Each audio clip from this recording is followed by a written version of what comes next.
Hey there, hunting family. Welcome back to our channel, Tracks and Tackle. I'm your host, the Arrow Eagle, and today we have an exciting topic to discuss. Imagine a place where outdoor enthusiasts from all walks of life can gather to celebrate their love of nature, adventure, and all things wild. Well, that place does exist, and it's called the Great American Outdoor Show.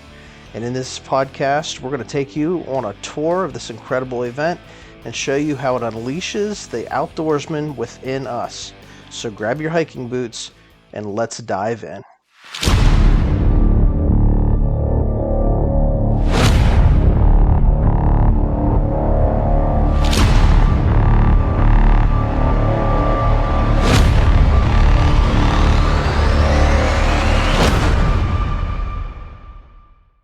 Hey hunting family, welcome back to Tracks and Tackle. I got the Arrow Eagle and Hollywood Horse checking in with you another afternoon. Thanks for checking in with us, and we got some stories to tell today. How you doing, Hollywood? Doing great, and stories we have to tell.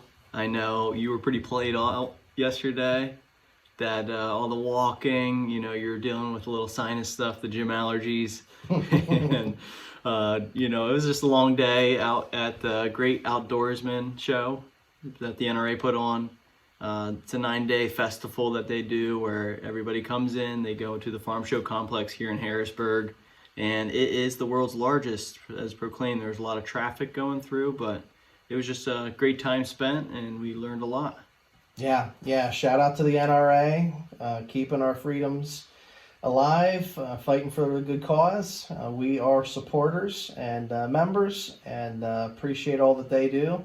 And they sponsored this event, the Great American Outdoors Show in Harrisburg, Pennsylvania, which was just a tremendous time of going out there and sort of immersing yourself, bringing out your inner outdoorsman. They had something out there for everybody. Boating, fishing, hunting, camping, arms, just the amount of guns and holsters and ammunition and just different tactical gear. It's more than you can fit into in a day, but we went and we spent a long day there yesterday, and no kidding, I've been fighting off a cold, and I was whooped until the end of the day. Just did a lot of walking, and but it was a good time. I really enjoyed it. So I wanted to break down the journey that we had, the time we spent there, and get into that with you, because this was your first trip to the Outdoorsman Show. They do this every year, early February, week-long event. Vendors from all over the Americas come in. A lot of people I saw from Canada, Alaska. There were some African hunts, vendors that were there selling hunts. So we were talking it up to you for a couple of months now, and just wanted to sort of tackle this, and we'll break down like the different things that we experienced there. But the Outdoorsman Show is for like-minded people coming together with a passion to, the hunting industry really coming together, to sell, to buy, to trade, to barter, and to network. And so it was a great experience to get out there and spend some time doing that. But from your perspective, because I've been there, I've done that. It's been quite a few years since I've done that, but I wanted to hear from you. What was your expectation before you go in? Like, now 2020, hindsight's always 2020 vision, but what were you expecting when we walked into there, as we were hyping it up? Your dad was hyping it and I was hyping it to you. What were you thinking? Yeah, so I guess to rewind, first when we got the tickets, all right, sweet, it's a month out, I got some time, but it's on the back of my mind thinking, what's going to happen, what's going on. I did my research, I looked, seen there's going to be a lot of vendors there, all different backgrounds, some trying to sell you some hunts, some trying to, get you going on a camping adventure, some just trying to sell you some equipment, and some just to promote their product. But I knew that it was going to be busy, which busy it was.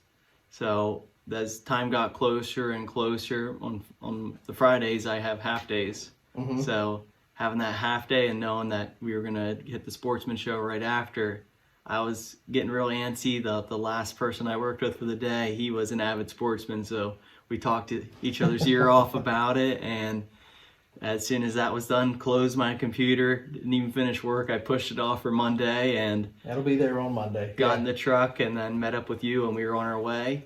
So it really felt like a field trip, an adult field trip, because the parking was a madhouse. So we had to park. So let me stop you. Let me stop you Yeah. there, because you're setting the stage really good. And first impressions are, we pull in. You saw the parking lot at the arena, at the complex, and then like that was full, and we actually went into an overflow parking in across the street into a different parking lot from another facility where they were shuttling people in and out.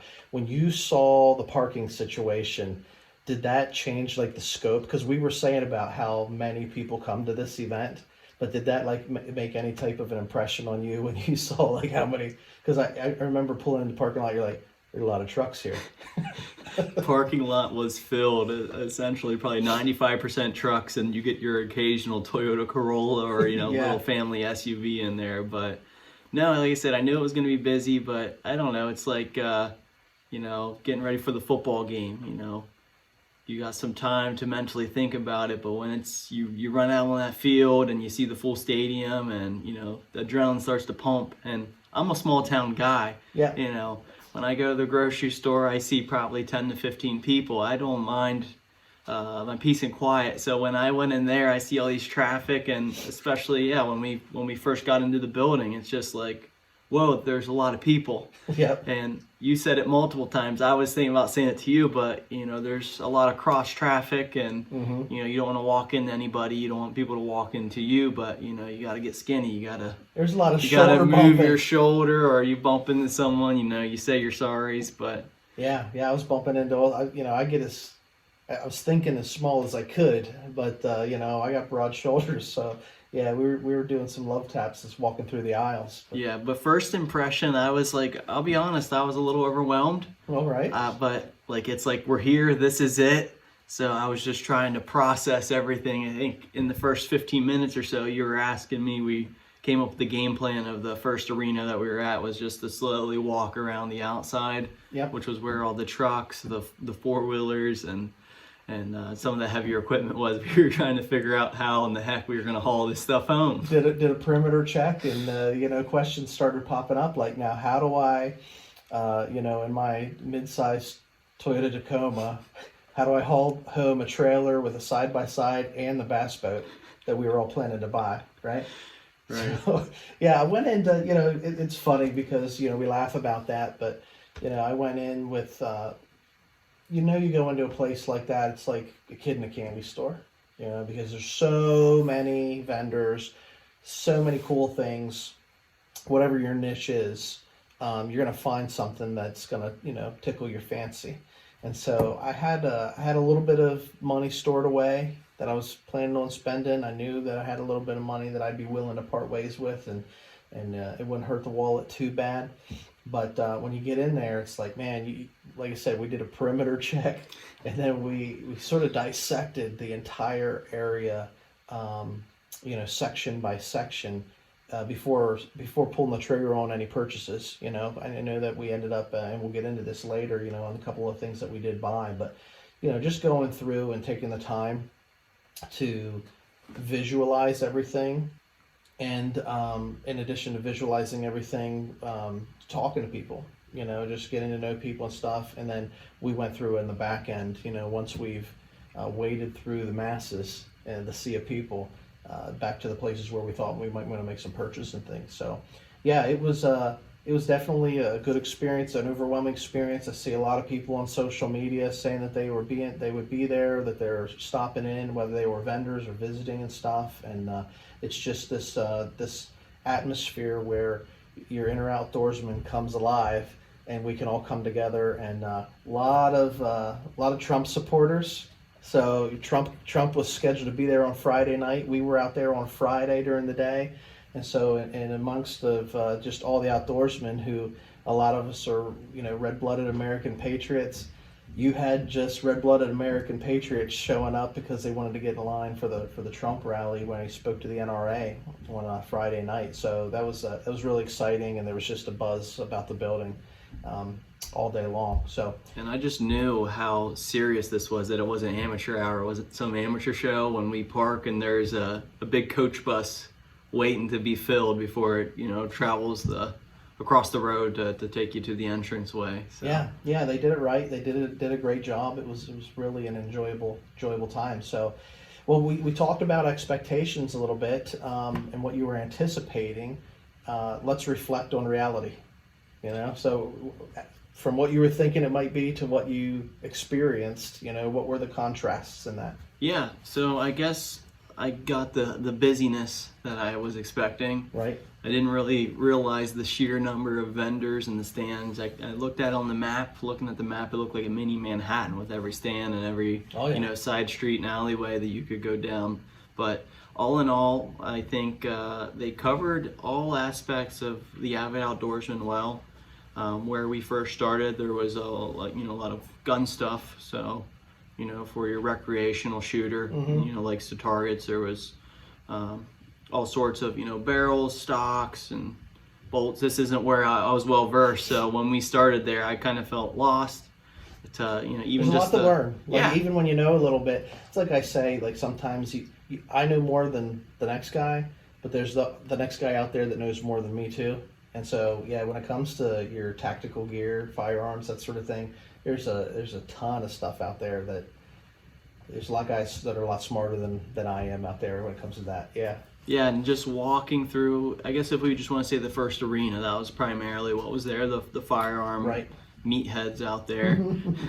But it was just, I don't know, if I liked where we started because that seemed to be the busiest section. Sure, yeah, it was. I don't know if there was the most stands there, or maybe that's where most of the outdoorsmen that were coming were firearms guys.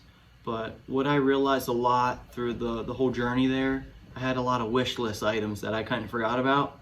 So going through, I was like, that's something I forgot. My sling, I put it on my shotgun, and then deer season, I put it on my rifle. So down the road, it'd be pretty convenient that I don't have to switch either one. I can just leave it on. But in all, I think at the end of the day, I kind of realized I don't have to get everything here today. Yeah. Because there was a tote. We're working on improving our self-recording. So yeah, some more gear to carry in rather than being a turtle with backpack on the front, backpack on the back. Just being a little bit more comfortable through the woods. And the holster that I ultimately ended up purchasing. But all in all, through each section, there was just a lot of things I realized that I could use down the road, and it would help me when I'm in the woods. So yeah, you talked about the different products and stuff that we were visualizing, and some of the people that we met and everything. As far as the vendors go, I know we stopped and we talked to a couple of guys, and some guys were short-winded and other guys were maybe a little bit more long-winded. They had their sales pitch down. It was Friday towards the end of the week till we got there, so you got to think that the vendors. I've done shows and stuff like this before where you're the one presenting and you're fresh at the beginning of the week, but towards Friday, like a lot of these people, Friday afternoon, you could see it on their faces, like they were just, all right, I've been here a week. They weren't trying to sell you quite as hard, but some folks were, so out of the different vendors and stuff, and I guess we can segue into products that we saw that were cool too. But was there anybody that we talked to that stuck out to you that you want to bring up, you thought was interesting? Well, yeah, as for interesting ideas, I know the vendors at Ozonics. Mm-hmm. That was a product that I had no idea even existed, and you're over there like, that's on my wish list. Right. And you kind of look at me like, oh, you didn't know? That's right, yeah. So great quality product. So I learned about them, and just kind of hearing that you had some insight on it made me want to ask more questions, like, what is this? What does it do? Why is it important? Why does my uncle here, why does Air Eagle want this product so bad? There's got to be a trick to it. So talking to them, I think it was cool listening and talking to the scent guy, just learning about their product. Because normally, if you're going to get an estrus product, some doughy, you're gonna, it's more in a liquid form, but this company came up, it's more of a gel form, and their claim is that it lasts in the woods longer and will bring more deer your way. So that was pretty neat to me. There was the crossbow that looked like it had a baby with a compound bow. Yeah, that was really a unique product. Yeah, just someone that was like, hey, let's try this. And essentially it's a mini compound bow, and it looks like they put a pistol grip on it. So like a stock grip to your shoulder. So they kind of combine the two concepts. Right, yeah. And it was compact. Light. You had, like you can pull that thing into your shoulder, and so you could actually shoot it with one hand, which you can't do with crossbow. It was actually interesting, and the guy that was trying to, he was doing a sales pitch and introducing us to the product, telling us about it. They had it set up where you could just go over and you could target practice yourself. He's like, now that I told you about it, he's like, go over here and shoot it. So yeah, he was a good salesman. He's like, next step, go over there. He wasn't even asking you. He was telling you. Yeah, seeing is believing, right? Yeah. So get your hands on it, try it out. When we were talking to the folks it was a local company that were making the scents, and they had the scent wicks, the ropes and the gel and everything. They were really, I love dealing with local people, but anybody that's doing a home run business. So whether you're local, like we're from Pennsylvania, so whether you're in PA or whether you're in Montana, if you're a small family run business, I want to support that versus the big box store type deal. But, it's just fun talking to people, because this guy, he was breaking out a cell phone. He was showing us his personal trail cam pictures, anything to convey, hey, this product works. And he said to us, the guy who was actually talking to us said, look, I don't even work for this company. I just use the product. I got to know the owner, and I volunteer here at the show to help him out, because everything. I'm a believer that he used it, and he's a believer. And so that goes a long way whenever it comes to pushing a product. To me, it's that word of mouth is the best advertisement, like they say. Right. But yeah, we got to talk to plenty of vendors. Is there any ones that jumped out to your mind, or anything that you learned that you might be weren't the most well versed prior to going? Well, I'm a techie guy, so like I'm not a tech nerd, but like you talked about, we get into filming, we get into recording. You want something light, you want something that can carry your gear into and out. We carry a lot more gear than just the average hunter into and out of the stands, right? So I'm looking for light tree stands, light camera arms, different recording devices and stuff. There's a lot of really cool products as far as new technology for like camera arms, on a swivel that would work well in the field. Ran into this one group. They weren't even selling anything, but they're doing a push. He had developed kind of like a social media for hunters called Camo Space, and had a really long conversation with him. He's trying to get it up and running. He's got a couple decent amount of subscribers. He's got some well-known names out in the hunting industry that everybody would know that are promoting this for him, and had a great conversation with him. He just wanted to create a space for hunters where we could all come together. We're kind of like Instagram, Facebook, YouTube, Twitter, like all those. They censor your content when you get into hunting and killing animals. There's blood. There's everybody has their own standards. He's trying to create something for the hunting community to have a social network to come together and be able to post your pictures and get to know one another and celebrate one another, who are functioning in this industry without being censored because of the content that's going on. So it was an interesting concept. I'm going to look into it, and we'll probably see some of our stuff going up on Camo Space here in the next month or so, once we implement that into our rhythm of all the other socials that we post. So yeah, that was really cool. But I had a lot of fun talking to everybody. My biggest thing was I wanted it to be an awesome experience for you. Yeah, I soaked it up. I was a sponge out there, man. So I know there's several times where we were walking through the sea of people, and I would turn back and I'd be like, hey man, if I'm going too fast, if you want to stop and talk to I'm a somebody. slow walker to begin with. There's a few times where, I'm not going to cut someone off, especially, they got a baby and a stroller. Yeah, so it's like, well, no, I lost Ronnie. So what about, we weren't there for probably 45 minutes, and we get behind this lady, and she's like, I lost my husband. And it was funny because, we talked to her about it and say, this is bound to happen in an event like this. But she's pushing the stroller, carrying a kid. Yeah, she had 2 or 3 with her. She's got the whole family, and she's like, All right, I lost my husband.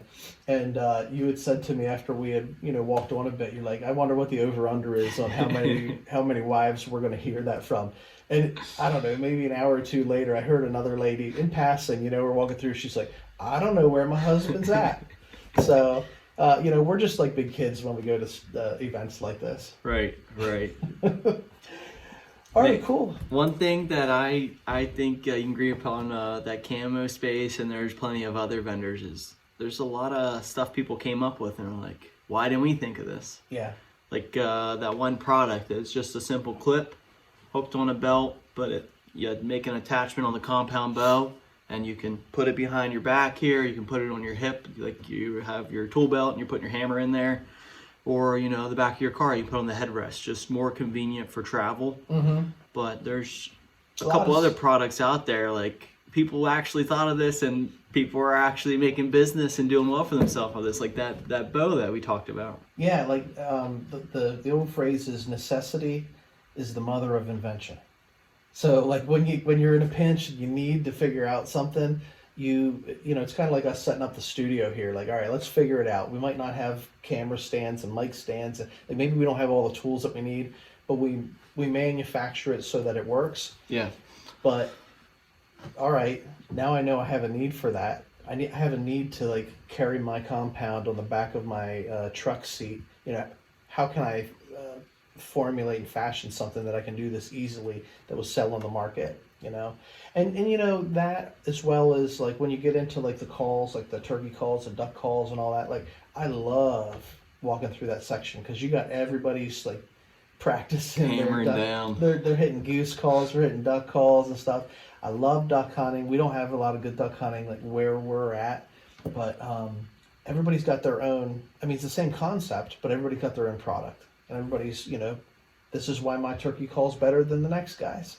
So that's always fun to sit and hear people's stories and how they got started or why they invented the product, because necessity is often the mother of invention, right? When it comes to something new like that.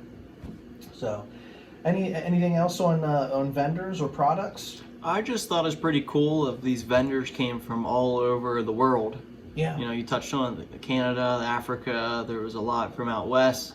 You were talking about your gear, making sure as light as possible. Mm-hmm. There's a guy out in Idaho, Colorado that was giving you the sales pitch on the camera gear, just based on that reason. It's really light. He showed you how it folds up. But yeah, just touching the point, Louisiana, North Carolina.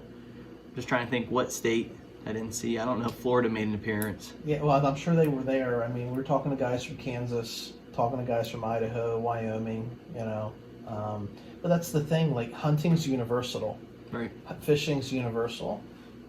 Loving the outdoors is a universal thing. Like our concept, nature is our playground.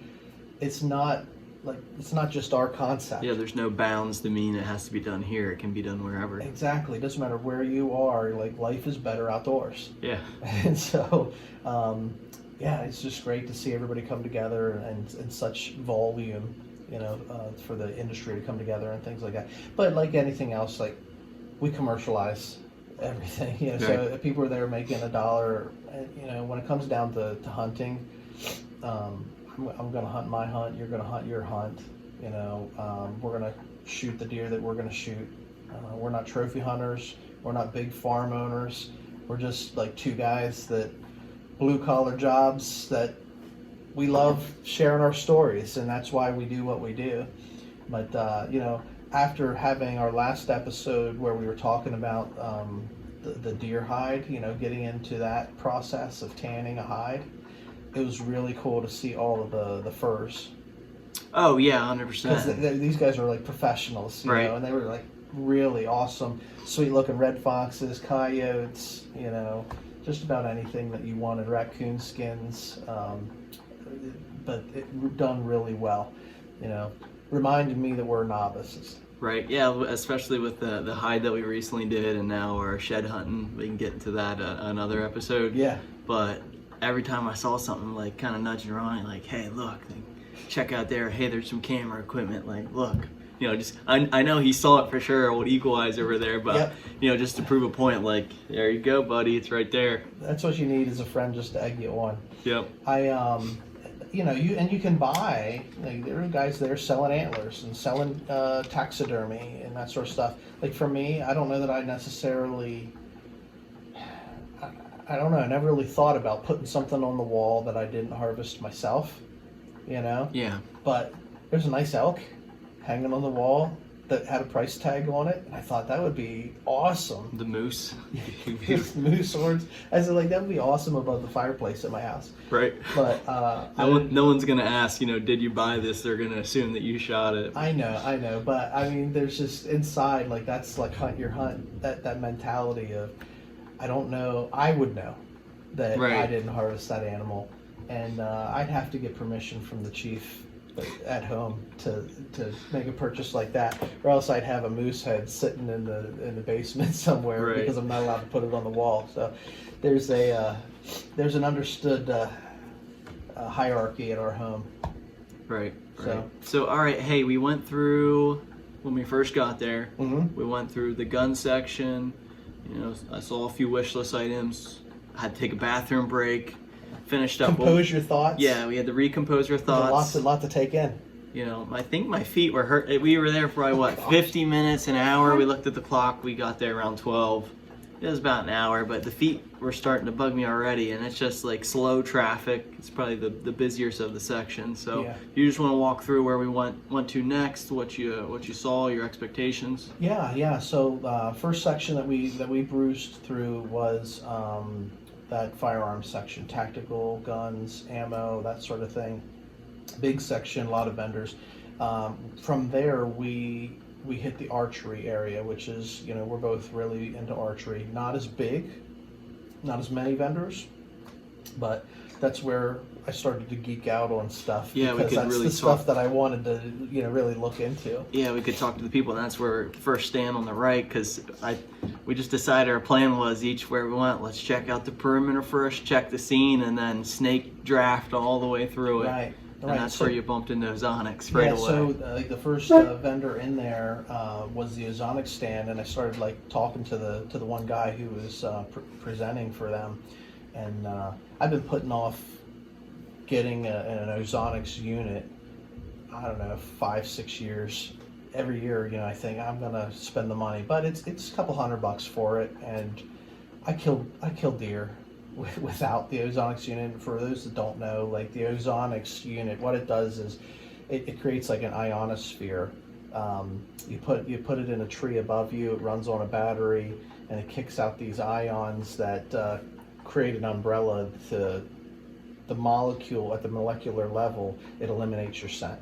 So it creates, kind of like if you've used a thermocell, it creates this dome around you that the mosquitoes don't come in and bite you. Well, the Ozonics creates this dome around you where your scent is neutralized, and it presents an opportunity for deer to come in closer and not bust you with their nose, which they're really good at, right? So been putting that off. I know some guys that have them, that use them, and they kill big bucks. And it's like one of those, like I say, it's a nice to have, not a need to have. Right. But the guy was doing a good job at trying to sell me on it. He was giving me some good, show sale price is what they would throw out. So that's one vendor that we hit right away, and I thought, well, that's not a bad price, but we kept on moving because I didn't want to. You want to think about it too. I didn't want to spend all my money, right off the bat, right? And but we went through a lot of trail cameras. Tacticam was there. A lot of tree stands, saddle hunters. You guys are out there that do that saddle hunting. A lot of products out there for that, camouflage, etc. So overall, that's my sweet spot, is in the archery area. So we get out of the archery area, and we're thinking, all right, we need to probably record some content so that we want to have something to post. Right? Yeah, I was overwhelmed soaking it in, like shoulder to shoulder with people. I'm not worried about getting, a quick shot, or, we even wanted to just record a little quick impression. That way we can capture some of these thoughts and not have to, worry about forgetting them. And everything was loud. Yeah, it's loud until, we got into this 3D archery shooting competition. They have I don't know, think of a football field, and they have about a 50 yards of it with different kinds of decoys out there, you know, some large game, small game. They had a Sasquatch out there, some little kid shot, but we sat in the bleachers, we rested our feet for a quick 5 minutes. We were able to talk to each other for a little bit, and that's peaceful in there. We went from a loud, busy hall into the archery center, and it was like you could hear a pin drop in that place.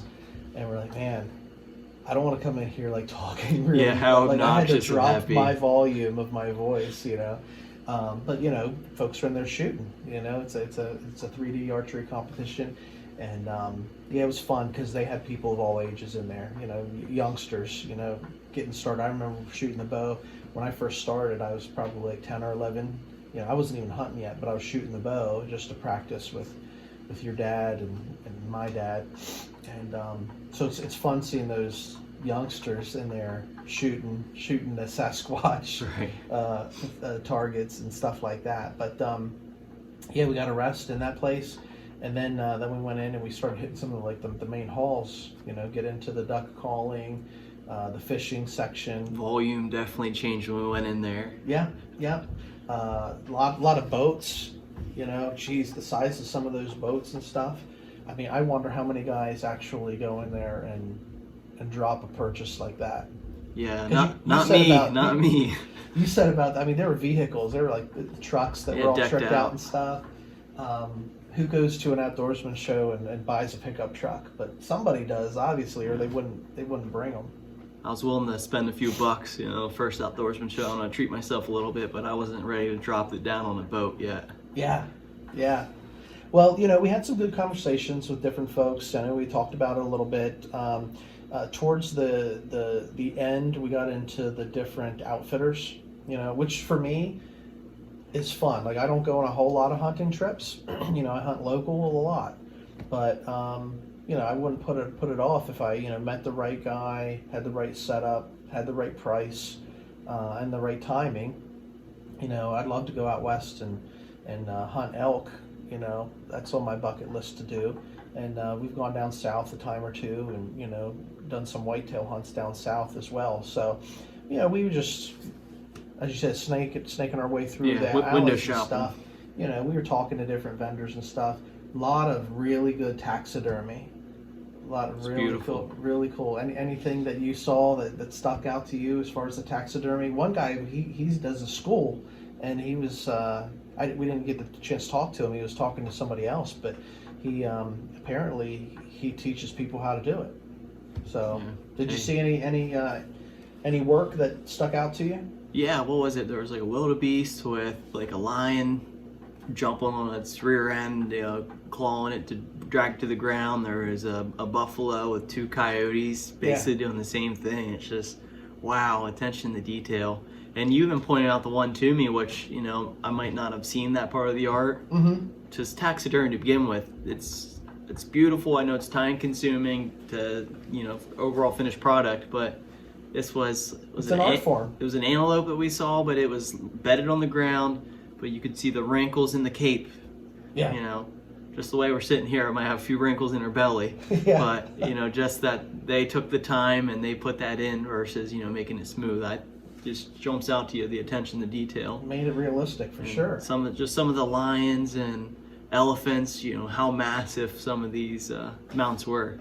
Yeah. That was pretty neat. But yeah, it was cool to wind through these sections. I'm quite not ready to book a trip, but maybe in 2 to 3 years I will be. But it was good to talk to some vendors, get ballpark idea, really realize how expensive it is if you want to go on a trip, especially if you're going to Africa. This voucher here, man, they had a good chunk of land set up in the corner, and they got like dining room tables, so you know it's like a nicer thing for the, you know, to sit down and talk. Really good spread there. But I didn't bother wasting their time talking to them, but I just grabbed this little pamphlet here, and luckily it's interesting, all the creatures that you can go on a hunt for, and it has the price for it. But it's just interesting. So to go as a hunter with a professional hunter, so your guide is $450, 2 hunters is $350 each, and to bring a non-hunting guest is just $200 for them. But let's see here, a baboon, $250. Cape buffalo, and the prices increase per the size of the rack, Sure. but less than 40 inches. So if you shoot what they call a smaller one, that's $9,500. Crocodile. These ones get interesting because under 10 feet is 3,500, but between 14 and 15 feet, 15,000. And if it's bigger than 15 feet, that's they don't even list the price. Yeah. So that's for, you know, the special avid hunter. But they got hippos here, giraffes, That's trophy elephants, hunting, without a doubt. honey badgers, ostrich, lions, kudos, rhino, porcupine. I went to Africa and all I shot was a lousy porcupine. You gotta think for that poor soul. But zebra, wildebeest, there's just a lot of creatures in here. I didn't go through half of them. There's probably like 50 on this list. Well, Africa's got a lot of Yeah. unique wildlife. You know, it's actually, you know, beautiful nature scene out there. You know, it's a unique part of the world. There's no place like it. Right. But I grabbed that one. We talked to a vendor in North Carolina. We were just talking about turkey hunting. Mm-hmm. You know, just look. Basically, I think what it comes down to, if you're looking to do a trip, to have a good starting budget, $1,000, Yeah. and then you can justify how high you want. I think the turkey hunt is relatively $800 for a 3-day trip, but you want to figure your food, your gas money, and the traveling time. But Yeah. it just opened my eyes and perspective to some of these trips are really expensive, and Sure. maybe some may be more affordable, but it was good to just walk, get an idea, maybe, hey, that looks like fun, maybe I want to do it in the future, versus like, I don't think I really need to go to Africa for my first Yeah.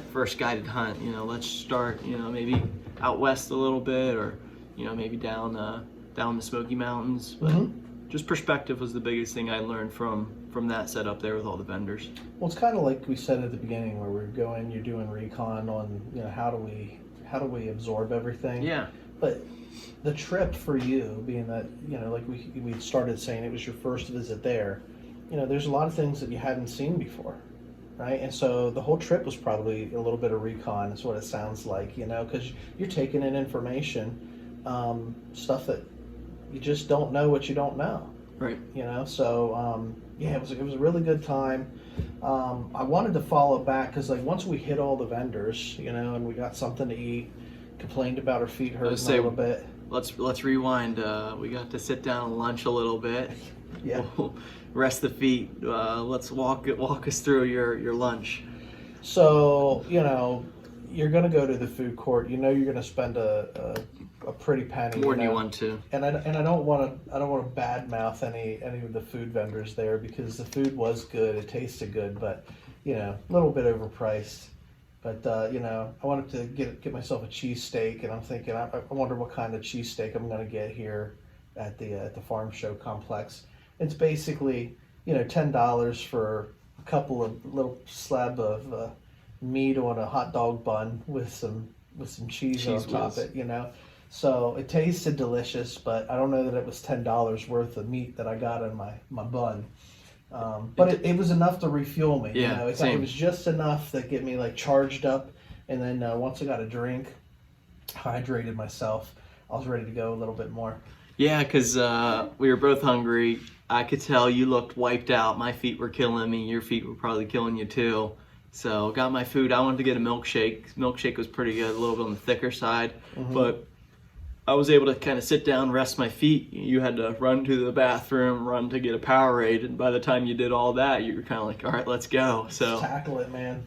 you were wiped out, but that definitely did give you the energy boost that you needed.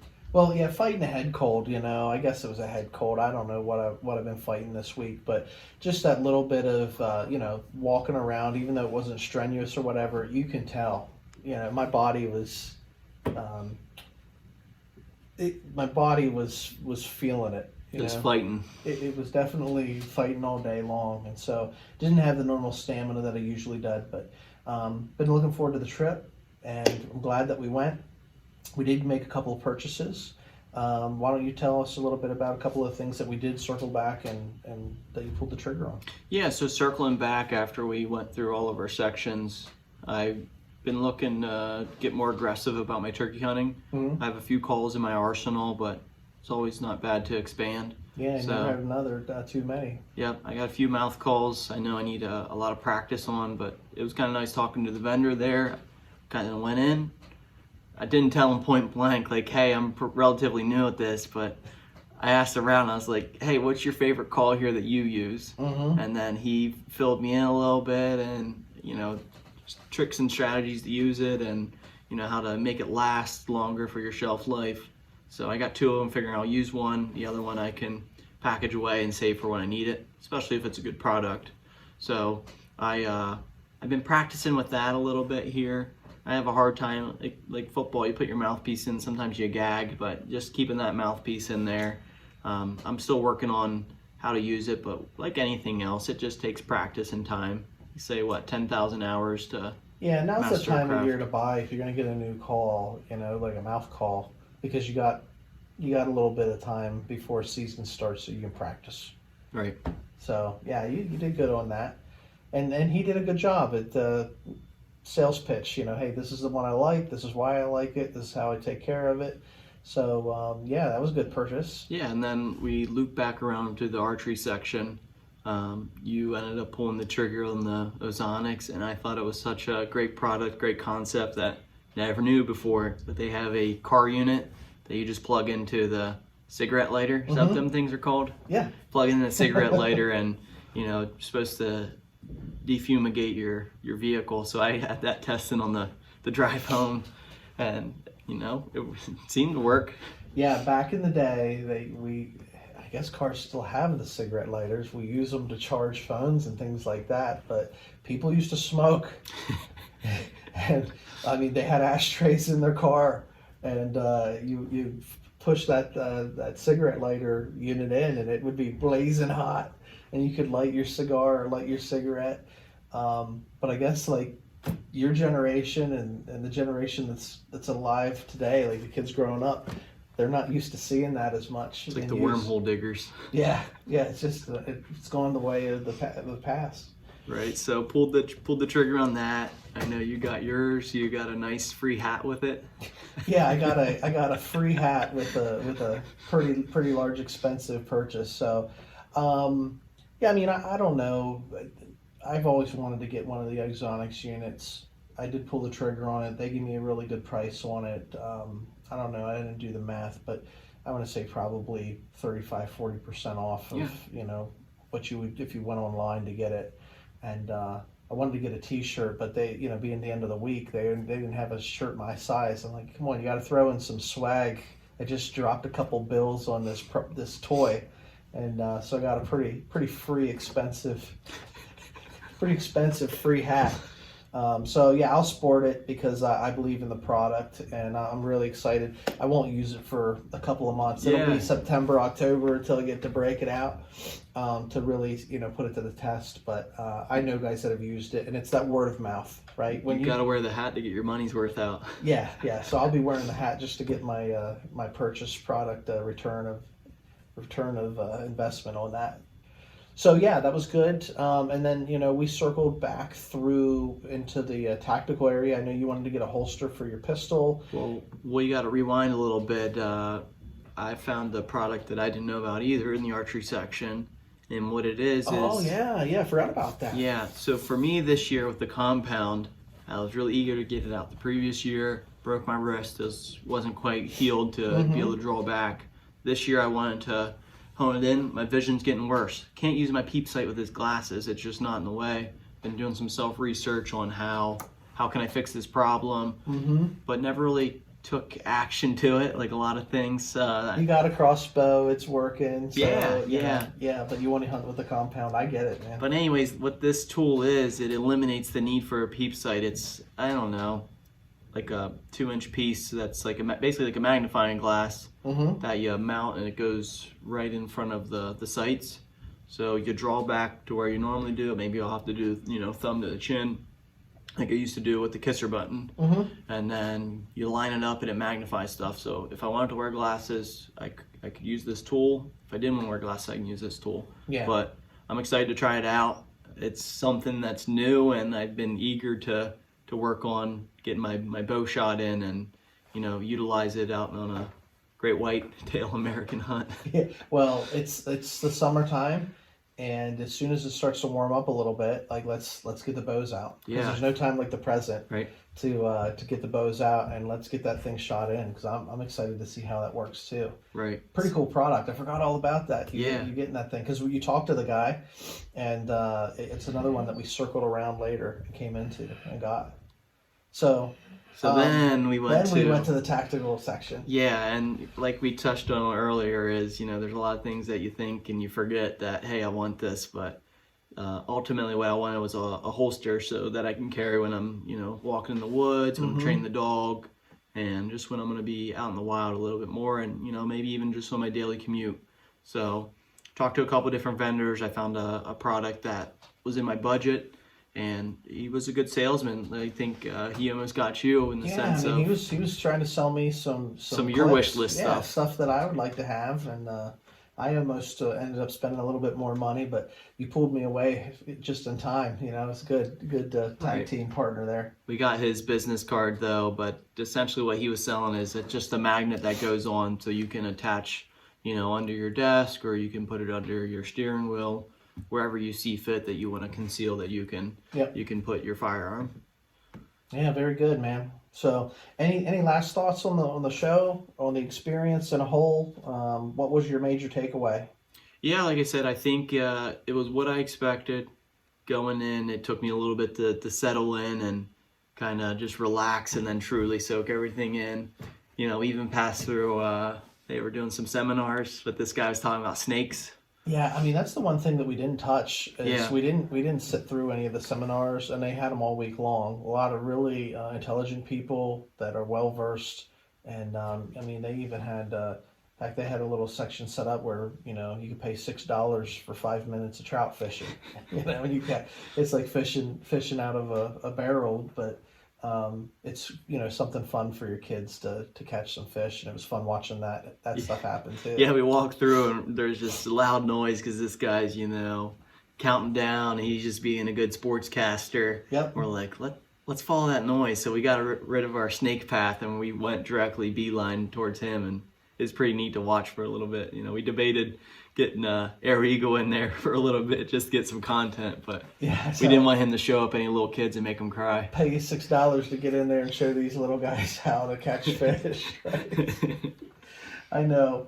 I've been, with friends and stuff that they're not fishermen, but they taken their kids like little tykes. They got them like a little fishing rod, and they want to take them out. And I'm watching these kids fish, and the dad's clearly not an outdoorsman or fisherman. He can bait a hook and he can teach them how to cast, how to reel, but kid doesn't have a clue. And I'm like watching fish, and I'm thinking to myself, man, if you give me that reel, man, I could catch some fish over here off to your left or off to your right or whatever. But you got to let the kids have fun, right? So it's kind of like how our other family members teach us stuff. Here, let me show you how to do this. Yeah, let me tell you a secret. Let me teach you. Let me give you a secret. Yeah. Had that happen to me recently. Somebody told me, he said, let me tell you a secret. And so I backed off of the project I was working on, and he just got in there and started doing it himself instead of telling me the secret. So, but that's how it is. That's how we roll. Not a problem there. Right. But yeah, just big takeaways is there's a lot that's out there that you don't quite know. Mm-hmm. So expose yourself, and I think we did a good job, especially for myself, just getting out there and just learning from watching people, just listening to people and talking to them, just hearing their stories, hearing about their product, and just seeing how passionate people are. Like how passionate we are on here. There's plenty of other brothers and sisters that are out there that are doing the same thing. Yep. They might not be behind the camera and the microphone, but just out in the wilderness all over the country, and protecting this earth that we love. Yeah, enjoying nature and enjoying the outdoors. Being around those like-minded people, embracing their inner outdoorsmen, right? So I guess to recap, the Great American Outdoor Show, brought to you by the NRA. Another shout out to them, because it doesn't get any better than that. A lot of veterans were at this place, raising money. Some of them were how do we want to say? Because we support our veterans. We love our vets. Thank you for your service. Some were those pushy salesmen. and some were just easygoing, laid back guys, just like any one of us would be. Right. So, but we talked to a lot of vets. Like I said, there were a lot of patriots here for that night's event. And, ultimately, the outdoorsman show in a pinch, it's just this space where we can all, come together, connect with one another, embracing, like I said, the inner outdoorsman, discover the beauty of maybe a different part of the outdoors that isn't your niche, but it's somebody else's niche. So we appreciate you guys that tune in and watch us, for listening to us ramble for a little bit about, our adult field trip, because that's what it felt like. Yeah, buses and all. Yeah, so it was a great experience. We're gonna have to start brainstorming about what our next adventure is gonna be, but I absolutely want to see you get that sight on your bow, that magnifier, and we want to get your bow shot in, so we'll probably be doing that here pretty soon. Some product reviews coming up. There's quite a few. Yeah, we've got a couple products. We'll do some reviews, talk some more about some of the people that we met with and networked with a little bit, and ideally we're getting ready to go into, like, winter is going to start shifting into spring. The days are starting to get longer. We're going to start doing a little bit more shed hunting, so we'll probably have an episode coming up soon talking about our experiences going out looking for some horns. But I know that you've had your dog out. You've been training her on blood trails, and getting her trained and ready to go. But she's doing pretty good at finding the deer in the woods too. Right. Finding some horns. So appreciate her contribution to the team. Any last words? I think it was just great to get out. I think it says a lot that it's just not a Saturday, Sunday event. That's 9 whole days.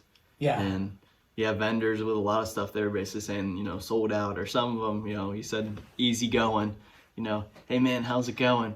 Just making money. Just making money, man. Right. That's what we're doing. So. Right. But it's still Saturday, so you have a little bit more freedom. Last I talked from your wife and visiting you guys yesterday, so maybe we'll be able to get out and run a trail here for the dog. Yeah, we might be able to spend a little bit of time outdoors here before I pack it up and leave the studio. So appreciate you guys tuning in. As always, you can find us on YouTube at Mentzer Outdoors.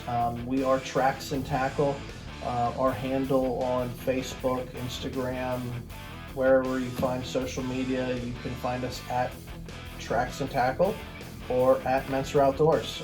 We're on both channels there, and really just appreciate the community that we have been developing this year as we're putting out this content. Appreciate everybody. Much love to all you inner outdoorsmen, enthusiasts that want to come out. And until next time, just stay wild.